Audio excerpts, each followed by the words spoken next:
The Mechanicum has tasked me with doing a spot of extensive research this fine day to see if we can truly bring the Warhound Titan to the table in a standard 2000 point game of 40k. Now, I need to be very clear here. We are giving away a Warhound Titan. Yes, really.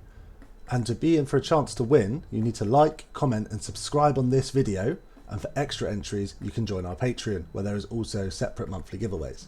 If you have commented on the older video, you are still entered. Now for the key strats for the Warhound, all I have to say is, here is a close-up of the heavy metal paint job on the 1998 Catachan Jungle Fighter. And as for enhancements, we do really need to have a think here, so here's a close-up of the 2010 Razor Gore sculpt. The Warhound itself is going to have to lone wolf it. A striding Colossus makes spending any of the core strats on it pretty worthless. At a push, maybe Insane Bravery for 2 CP could be worth it in the correct situation. Personally, the top winner for me would be a pair of plasma blast guns. The strength, damage and AP is amazing, and you will be getting a consistently decent amount of shots. Overcharging is also worth it, should you need to put out the extra strength and damage. It's worth noting all but the mightiest of weapons will struggle to wound this beast on better than a 5 due to its massive toughness of 13. The 2+5+ is decent enough and about what I'd expect from a Titan with a very fair 40 wounds. The standout for me is the objective control 16.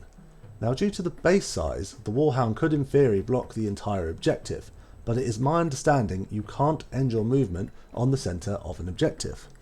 Although I may be mistaken and this rule may not apply to Titans, please let me know below if you do know the answer. Either way, it's going to be tough to take any objective from this Titan. Now my first example list is for the Astra Militarum. There are many lists, but this is what I call the Godby Swarm.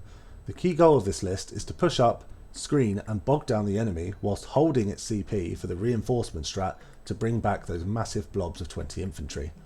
To assist with this, the best horse in the Imperium, known as the Lord Solar, is present to generate us CP whilst his nameless figurehead rider takes all the credit. The redeploy from the Lord Solar will allow you to forward deploy the Ratlins and then redeploy them to the back lines to help score secondaries and screen out the Warhound.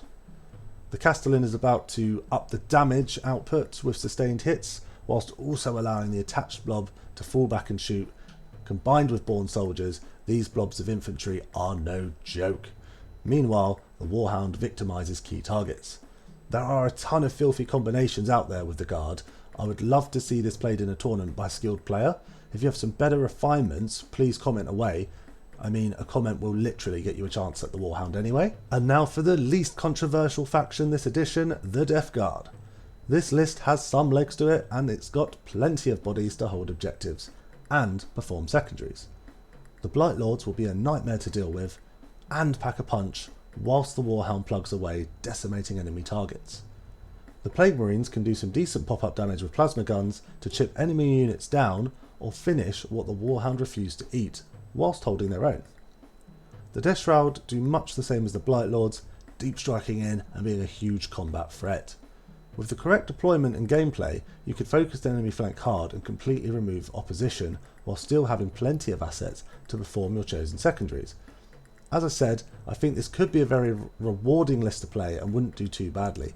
It's certainly not winning any tournaments though, but don't forget the Warhound can hold objectives due to its objective control 16. Now for the Space Marines. Now this army is not the best suited to taking a Warhound, as they do struggle to have the resources to hold off an enemy force at 900 points. I settled on a highly mobile list that I've dubbed the Snatch and Grab. It has to make massive use of cover and tactical movement whilst focusing on devastating one key target at a time. The snipers roll around in Storm Speeders, putting out AP2, damage 2 shots, which are mainly hitting on 2s due to heavy and Telion's buffs. The Storm Speeders also allow a squad to disembark and charge after the Storm Speeder is moved, meaning you could do some sneaky secondary scoring or objective stealing. The Infiltrators are present to help secure objectives, but also mainly to keep enemy reserves from dropping anywhere nearby the Warhound, for they have a 12-inch denial bubble. If you're feeling risky, you could drop these guys in favour of more offensive units to give the army a bit more punch.